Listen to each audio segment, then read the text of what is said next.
दुसरा भाग त्याच्यामधला आहे की मध्यंतरी मालदीव्स सारख्या राज्यांबरोबर पर्सनल ट्वीट झाल्यामुळे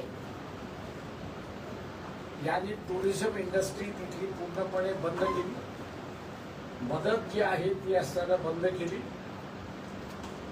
आमच्या माहितीप्रमाणे 700 आर्मी ऑफिसर्स हे मालदीव्स मध्ये होते. तिथे असणारा एअरक्राफ्ट सुद्धा त्या ठिकाणी होते आणि काही ॲम्युनेशन सुद्धा होतं अशी असणारी परिस्थिती आहे. आणि म्हणून चाच्यांना जे सी चाचे जे आहेत त्यांच्या विरोधात आपण असणारा कारवाई करू शकतो अशी परिस्थिती त्या ठिकाणची होती.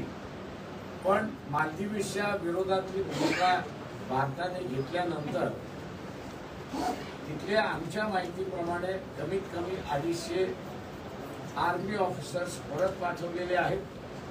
उरलेल्यांना घेऊन जा म्हणून त्या ठिकाणी सांगण्यात आलेलं आहे. या ठिकाणी सरकारकडून आम्ही असणारा स्टेटमेंट त्या ठिकाणी अपेक्षा करत आहोत.